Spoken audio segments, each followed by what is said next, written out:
What's going on, everybody? Welcome back to another episode of JaR. JaR, for those of you that may be new, stands for Joe. And Amy. Review. It's our weekly show where we go over the magic stories as they're posted on Wizards' website. This week, we are continuing on with Ixalan, and we have the story known as Something Else Entirely by the R&D narrative team. There were some puns I could have done with that with, let's talk about something else entirely, which is not true. Anyway. Please. Exactly. We'll get into puns. There's one we'll talk about later. But regardless, this was my quick review at the beginning is pause this video and go read the story. If you have not yet, please do it for the love of God. It was so good. So good. Really good. Best one from Ixalan so far, Absolutely, by far. Possibly better than all of the Amonkhet and Hour of Devastation stories. Ooh. I don't know that I would say that, but I also don't know that you're wrong. Yeah, it was really, really good. So yeah, that's my quick review at the beginning. Just, if you haven't read the story yet, do yourself a favor and go read it before listening to us, because it's not fair of me to spoil it for you. Right. You need to go read it for yourself. It was that good. Again, that's our humble opinions. If you have a different opinion, please let us know in the comments, but I thought this story was fantastic. Yeah, and maybe you guys thought it was terrible. Yeah, let us know. Definitely. On to the full review itself, because I suspect, and I hope this isn't true, but I suspect this might be a long one, because there was a lot to talk about. Yeah. So, the story was clearly one of, and we've talked about this, the fact that this was very likely to happen. But this was the story of Jace and Vraska becoming friends, becoming more than friends, best friends, romantically linked. Depends on how you look at the story, right? But their relationship grew so drastically. And for Jace, it was the first time that he was meeting Vraska. But for Vraska, it was the first time she was meeting this Jace.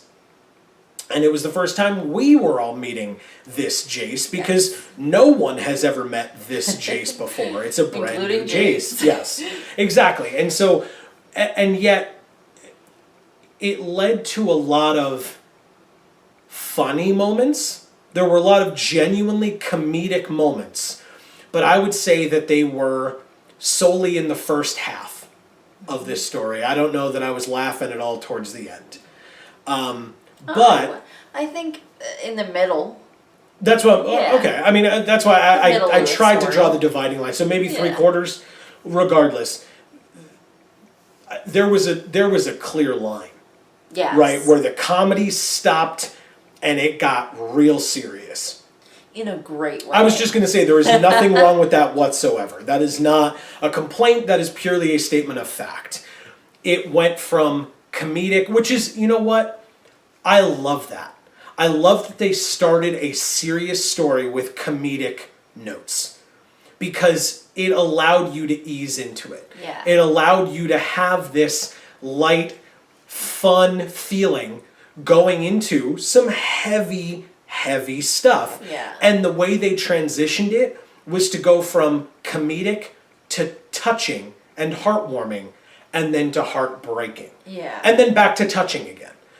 It was phenomenal, the way that they weaved all of those things together to send you, hopefully, on just a roller coaster ride of emotion in the best way. Yeah. Right? Sometimes in other forms of pop culture, entertainment, movies, television shows, whatever, you'll watch a movie or a television show and it'll be happy and then sad and then dramatic and then, action-packed, and you'll walk out of the movie theater or turn off your television and you feel like you've gotten punched in the face a couple times because you're just so all over the place. Just jarring. Yeah, and it's like whether your mind has been blown or whether jarring here on JaR. I was ignoring it on purpose that you had said that. Yeah. I was thinking that the audience was doing the same thing. Yeah. Anyway, wanted to, but good. I didn't. Good. I expect nothing less. It needs to at least be said once. Anyway. No, it does not. Okay. But it like sometimes I feel like personally movies and TV shows will do that where like you just sit there and you're like, what the hell just happened? It went from one place to another and I have no idea how we got in between them.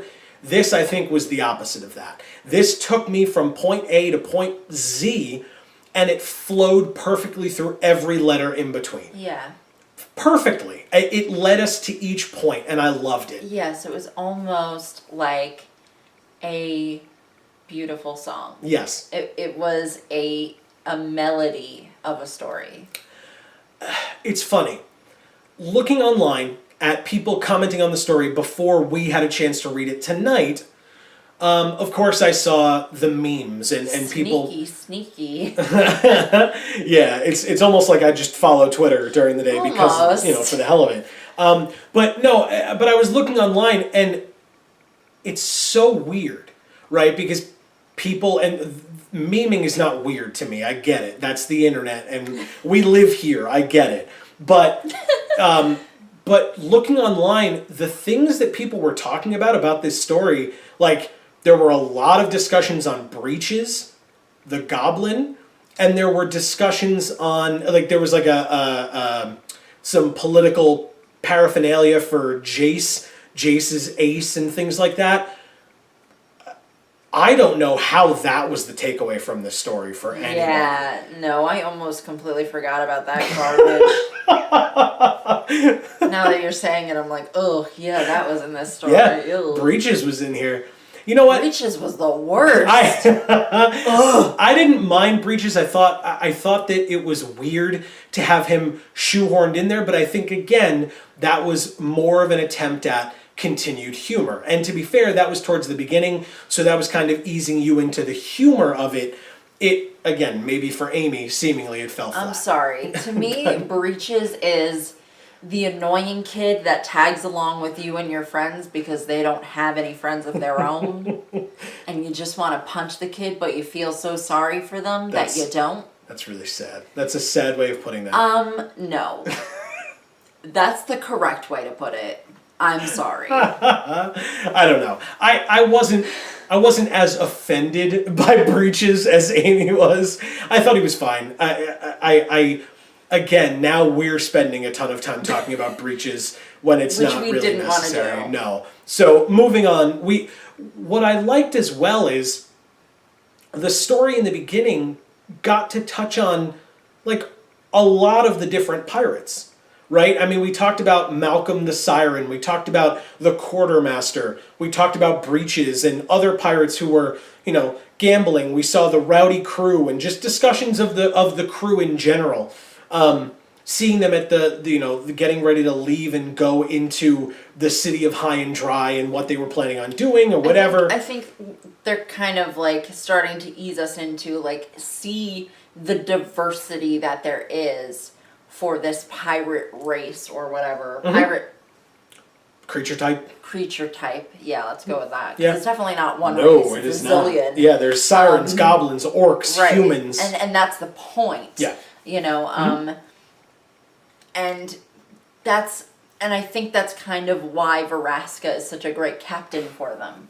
Because she is kind of the embodiment of the person who's going to fight for the sort of disenfranchised, diverse, randomized sort of pairing of all of these people together into one, cohesive unit of something that's actually going to be able to accomplish something. Because don't forget, the last time we saw this group of people in the talented Captain Vraska story,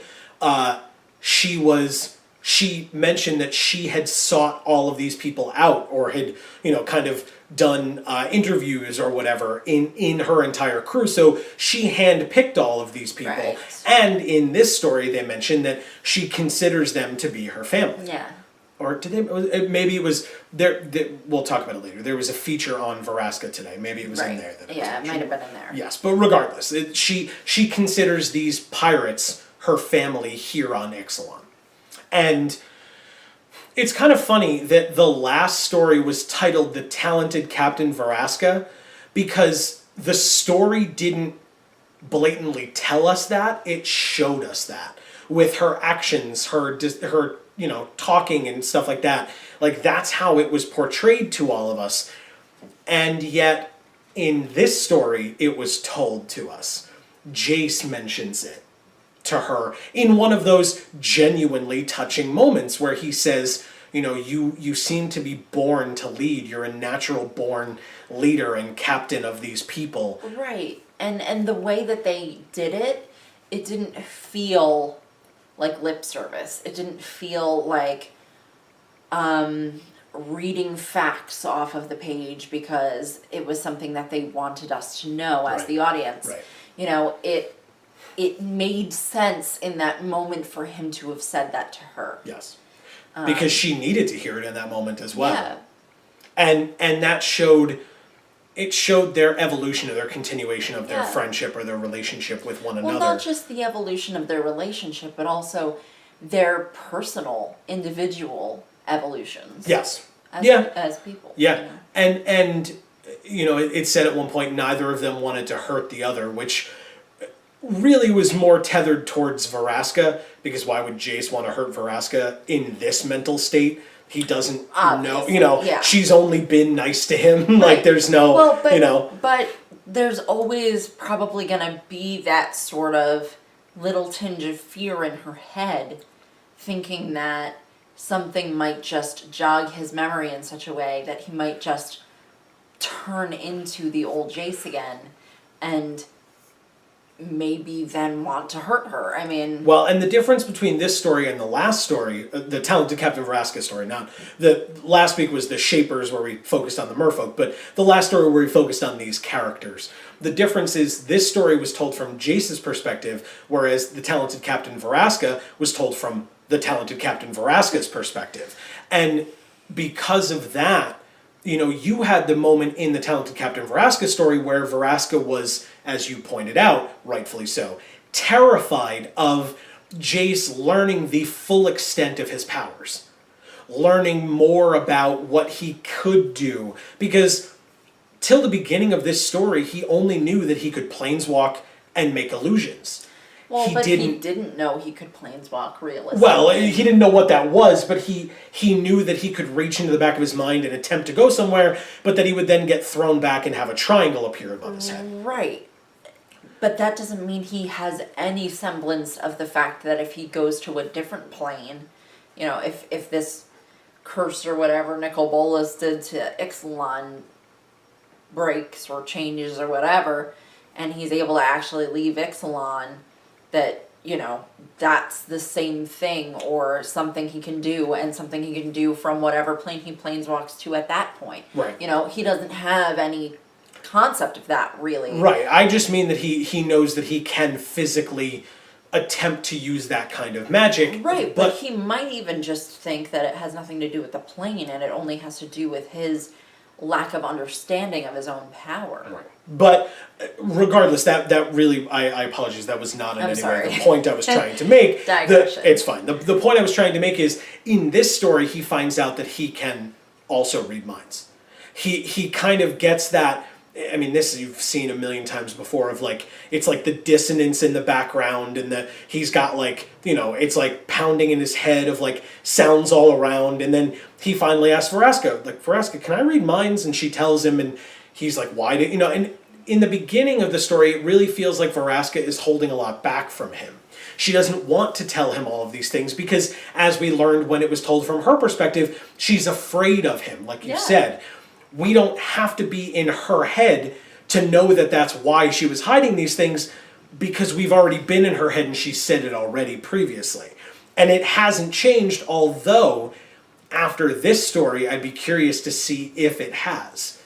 Because in this story, we got to see a lot more of Jace being genuine and being helpful and friendly and, in a word, romantic. I don't even necessarily, you know, I don't necessarily want to say like he was trying to court her or anything, but I think in the way that he was acting, that a word for it could be romantic. I wouldn't call it romantic. I would call it, what would I call it? That's why I said in a way, like I couldn't think of a better word. Well, what I said as you were reading the story is, this Jace is actually likable.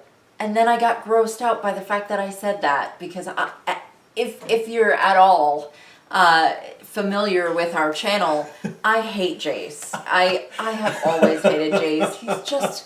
He's just so one note and emo and boring and he's just the worst. And sorry, go on. No, it's okay. Please.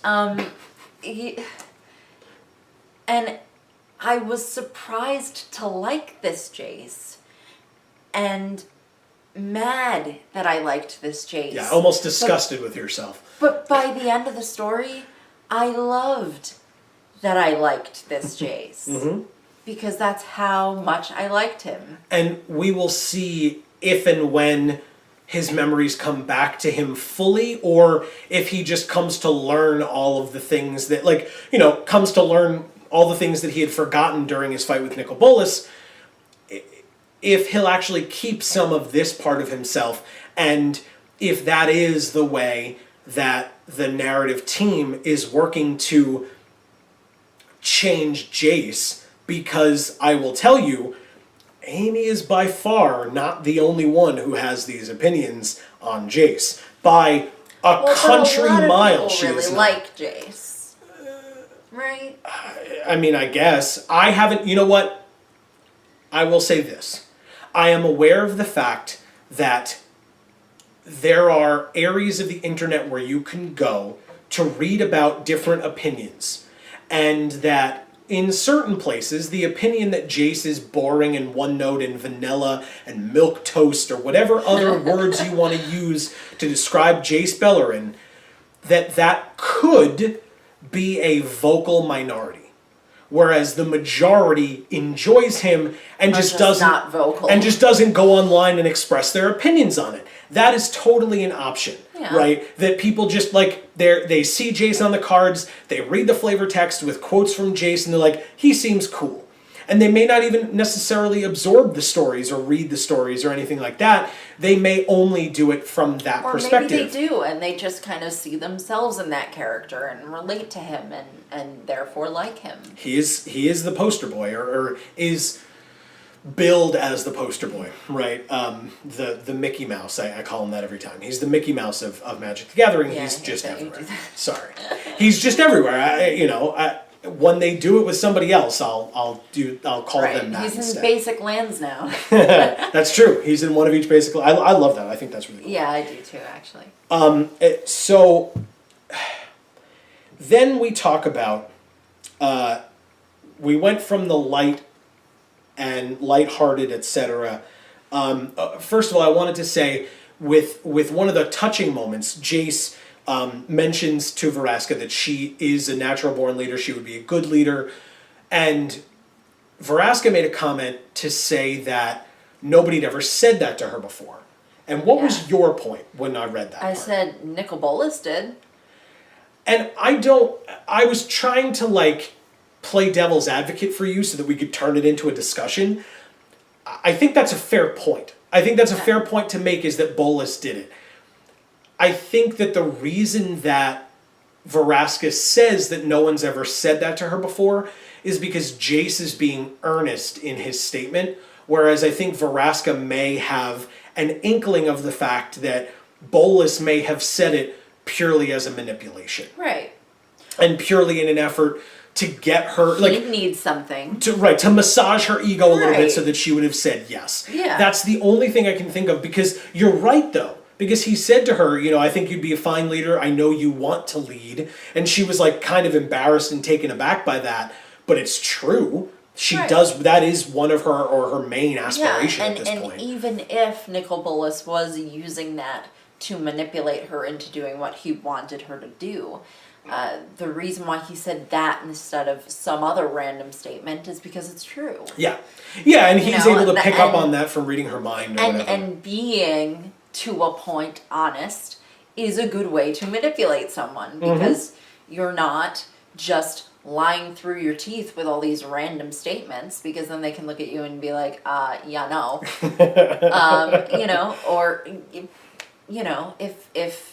If you want to accomplish something manipulative, a good way to do it is by, knowing the person who you're trying to manipulate well enough to be able to determine what you could say to them that would be truthful enough and stroke their ego enough to make them want to do what you want them to do. Yeah. I mean... Yeah. You were pointing at me for the stroking the ego part because I said that before, right? Yeah. Not because you feel like you have to do that to me all the time? No! Okay. Anyway, talking about knowing somebody and knowing how to manipulate them, but talking about knowing somebody, it's a poor transition, but bear with me because this is just how I'm doing it. I mentioned earlier there was another article that was written today. It was a feature article on the website, just simply called Vraska the Unseen, which someone else had mentioned it on Twitter. I believe it was Vorthos J, but I don't want to incorrectly say it. If it wasn't, I apologize if I'm misquoting. But somebody had mentioned that they felt like it would get this story, the Vraska the Unseen article, would get lost in the shuffle because the main story was today. And you know what? To be fair, it was kind of a long one, right? I mean, hopefully you know that because you've read it and are coming back here. But regardless, that was a long story.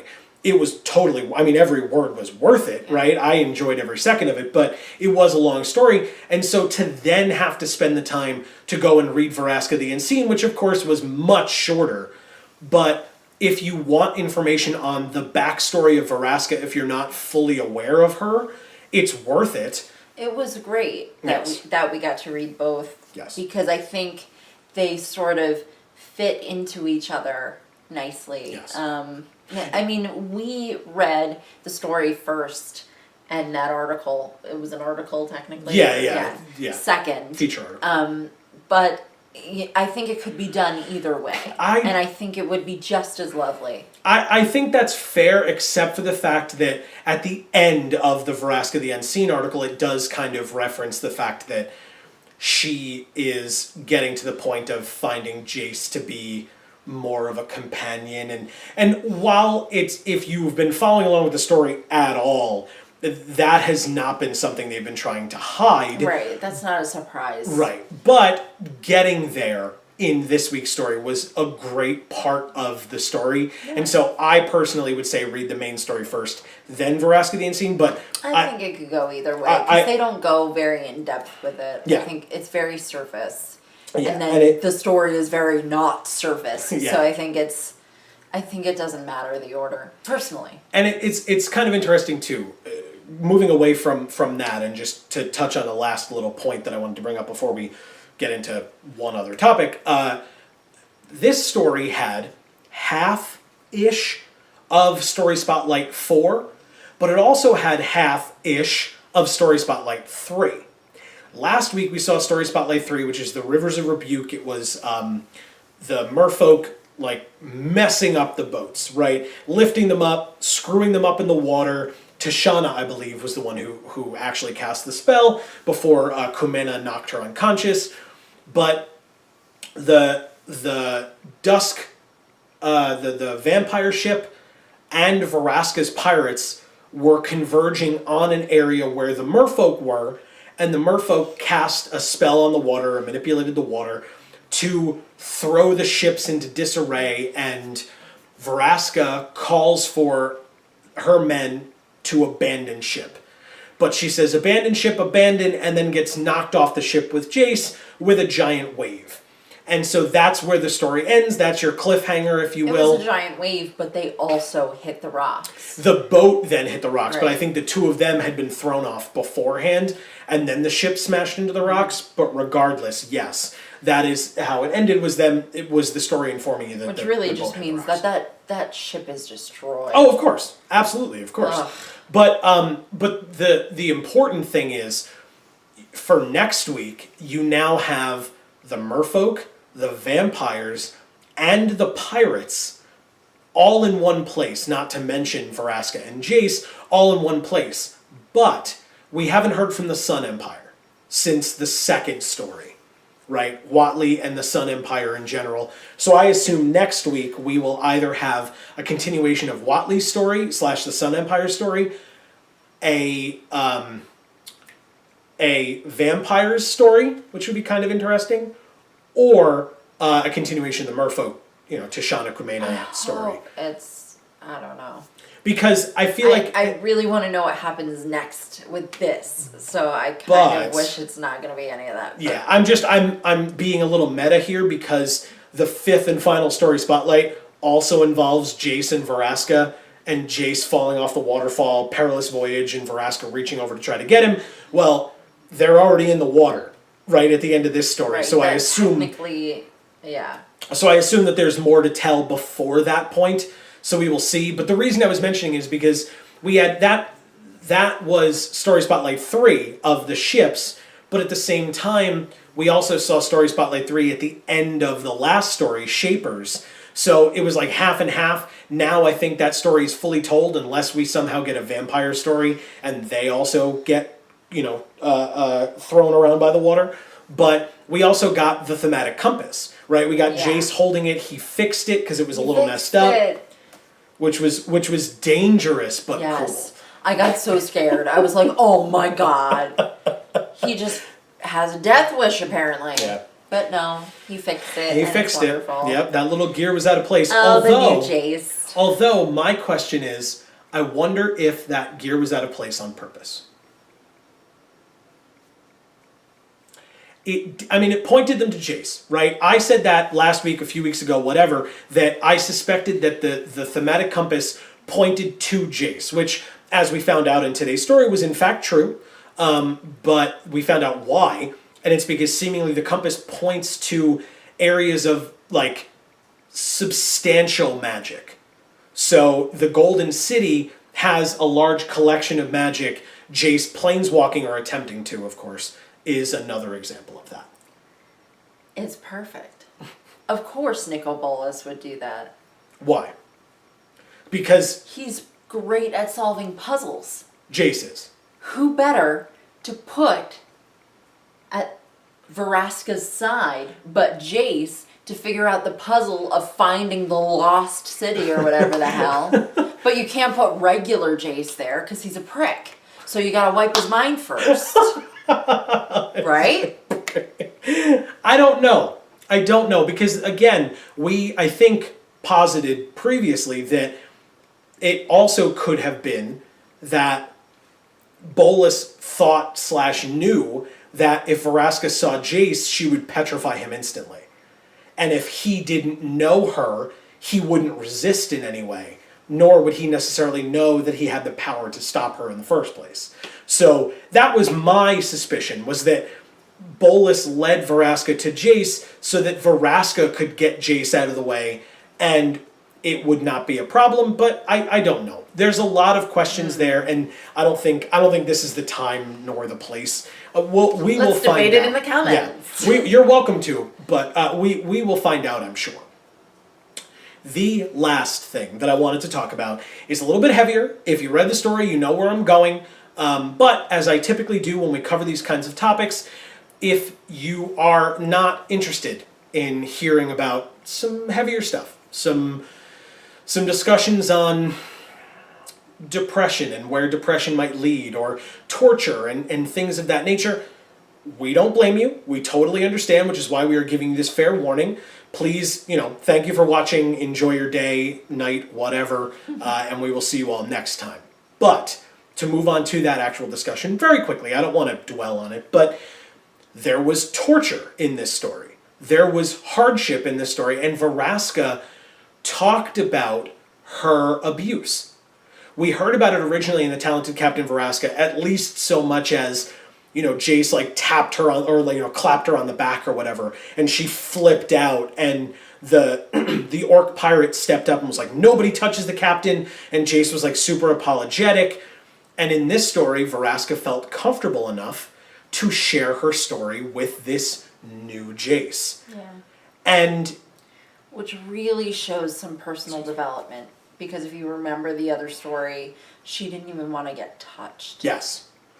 And now she's sharing something so scary and personal, and the source of that sort of PTSD that caused her not wanting to be touched. Yeah.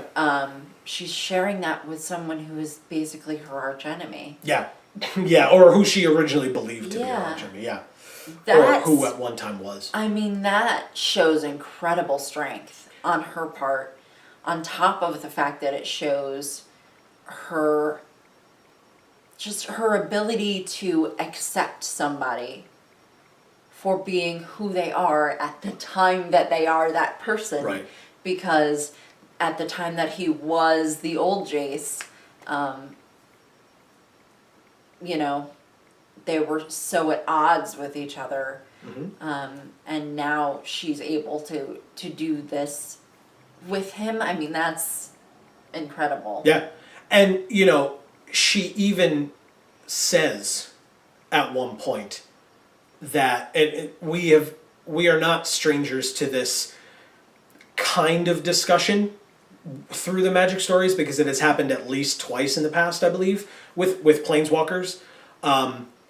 But she mentions debating petrifying herself, which in a planeswalker or a Gorgon planeswalker type of a way is the concept of taking her own life, right? And ending her life. Right.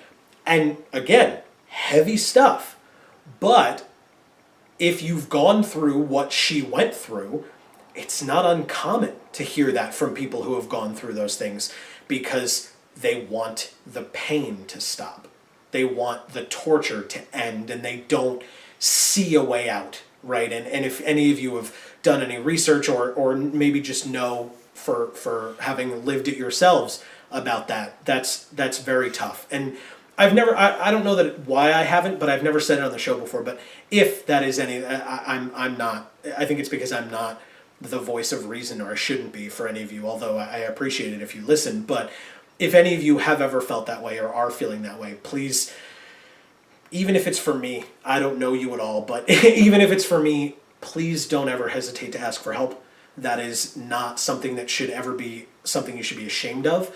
And if anyone has ever tried to ridicule you or make you feel bad for that, they are terrible, and you should never ever listen to them. And so please, you know, just for me, do not hesitate to ask for help. That is my moment of before I get super emotional. I will step back and I will say, from the story perspective, though, that is the again, not the first time that we've heard that, but to see that growth, and something else I wanted to point out to kind of, like I said, to get back on track. I loved the fact, if any of you have ever spoken to someone who has gone through any kind of a trauma in their life, I loved the fact that Jace's response to Vraska telling her story wasn't to say, wow, that must have been hard, wow, I know how you feel, wow, I can imagine how you feel. All he said was, thank you for sharing your story with me. That's a big deal. And we've gone into... It is a big deal. A big deal. I don't necessarily want to go into why we know that that's a big deal. We've done volunteer work and things like that with organizations that we know that that is a huge deal. And so whomever it was on the R&D narrative team, whether it was a team effort or whether it was an individual person, who knew that that's a good, I don't want to say the response, but that is a good response to that kind of a situation, I want to just say bravo to that, because that is so true to life. That is so much better than so many other cliched responses to situations like that. And again, I could probably talk for another hour about why I know that that's the case, but I encourage you, if you are interested in something like that, to do your own research on that kind of a topic. We've partially spoken about it in JAR a long time ago, in relation to a story that actually reminded me a lot of this one. But regardless, I thought that was, in reviewing the story, I thought that was an amazing response. I don't know if you... All of the dialogue that happened for that short period of time between the two of them was spectacular. Yeah. And I am saying that as someone who has dealt with emotional abuse, child abuse, suicidal thoughts, all of those things that I have experienced personally have gotten me to a point in my life where I can read this story and not actually fully cry, just slightly cry a little. But I of course, sorry. But all of what they said was very meaningful, very real, and beneficial. Yeah, and it was true to life, like I said, and I think that whomever on the narrative team knew that is how that exchange should have gone. I hope that did not come out of personal experience, but if it did, thank you to whoever that was for sharing that and giving it that kind of time and doing it so appropriately. Yes. Because I think that was done very, very well. Yes, and it's very important for people who have been in those kinds of situations. Again, I can speak from experience. It's very important for people who have been in those kinds of experiences to be able to have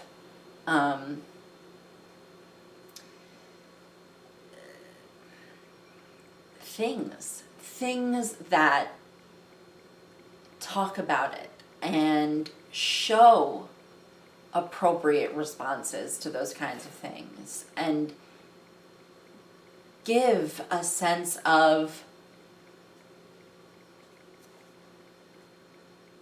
I don't know, camaraderie between us and less of a stigma on it, and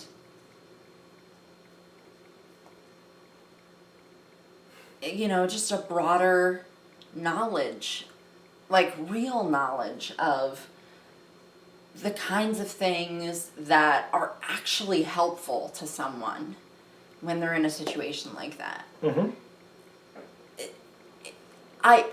For that, I consider this story a resource. Yeah.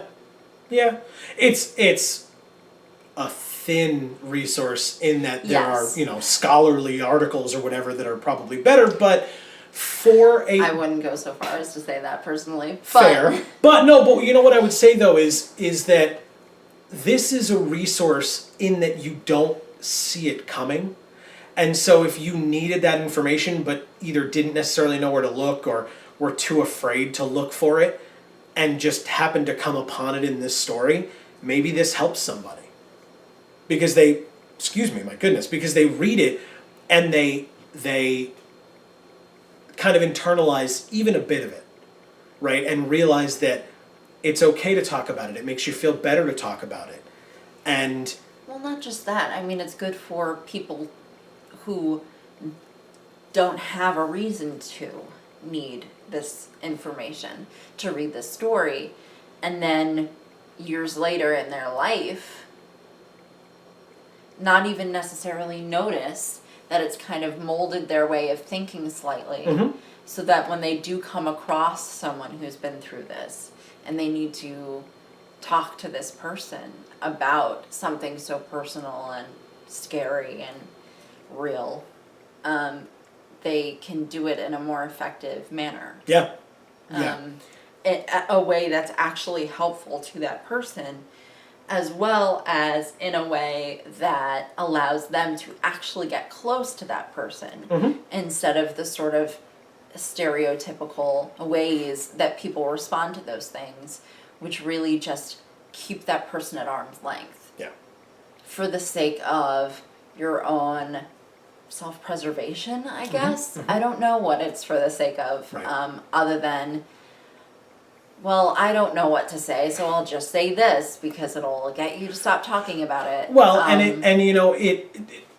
to be fair to those who are listening who may not be aware, it is a very uncomfortable topic to broach, to talk about in the first place, but it's so important to listen when someone is talking to you about that, because they have kind of chosen you to be the person that they talk to about it, and maybe you're the first, and so you want, as you said, you want to make sure that you can, if you want to, even if you don't want to, that still you'd kind of be a terrible person if you like treated them poorly because of that. But regardless, you get to share that experience with them, and you get to become closer to them and help them, hopefully. But if you're the kind of person who doesn't want to have that kind of conversation, and you know that you're not going to be able to be helpful to them, and you don't want to get that deep with them, and you don't want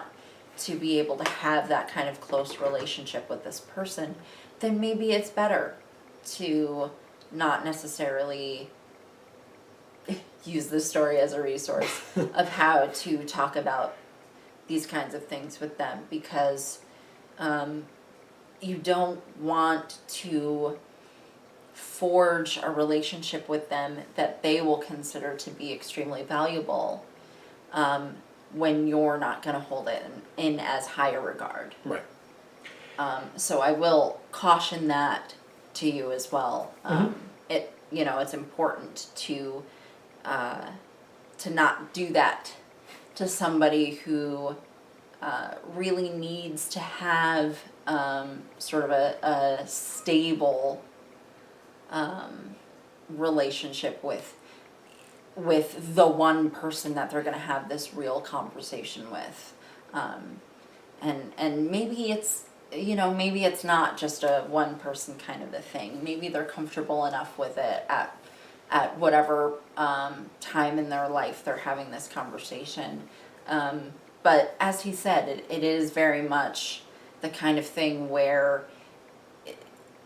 if you're being chosen to be one of the people that they talk to about this, you need to give it a level of respect.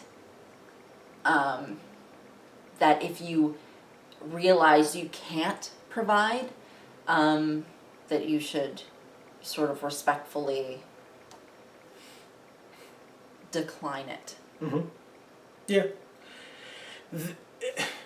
This went off track, but for a good reason. I think that I am done with what I had to say on the story. I don't know about you, if you had anything else to... I did have something else to mention, but that was a long time ago, and I can't remember what it is anymore. Okay. Maybe we'll get back to it next week. The thing I wanted to say to close it out, so that we're not ending it on such a lower, sadder note. I don't want to say lower, but on a sadder note. Something well, that me, it's not sad. That's fair. It was uplifting in its lower tone, if you will. Yes. And a solemn tone, yes. But uplifting. Yes, and I appreciated it. I truly did. I mean, I think that portion of the story is what elevated it up to the status that it is in my mind as one of the best, you know. But regardless, something that I wanted to bring up at the end as my Joe's crappy joke of the week is you had Jace, you had Vraska, they built their friendship together, they built their relationship with one another, and they did it in the city of High and Dry, which they said was made up of many broken ships from the Brazen Coalition. And so I think that the only other name that we could have given this story besides something else entirely would be to call it I Ship It. Hey, see, I actually got a laugh. I liked that one. For those of you about to turn off the video now that I did that, I'm glad that someone thought it was funny. I liked that one. Thank you. So now ending on that either cringeworthy note or happy note.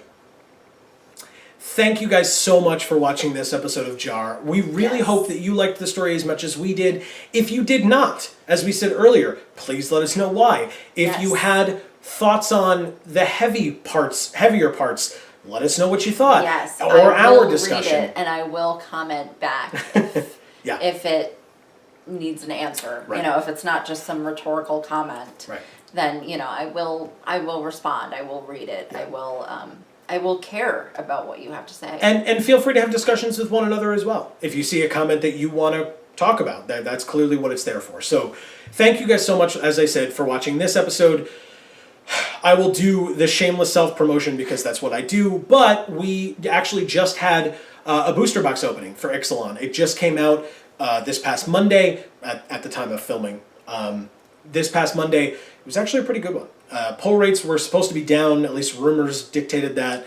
As it says in the description, you wouldn't know it looking at this box opening. Yeah, So I definitely encourage you to go watch that. It's around here somewhere. I also did a draft with quite an interesting opponent. You can check that out as well. That'll be on the screen. And if you click up here on our logo, you can subscribe to our channel and find out when all of our videos come out. I will say we've been having some issues with subscriptions. I've been contacting YouTube and they are, of course, not getting back to me because that's just how it works. But if you were subscribed at one point, please just double check and make sure that you still are. Yeah. Because I think people have been being dropped. So if you found our video anyway, cool, thanks for watching. But I don't know if it needs to be the bell thing or whatever. That's more notifications, but yeah, I mean, whatever it needs to be, just double check on your subscription if you want to be subscribed. Make sure of it because a lot of it.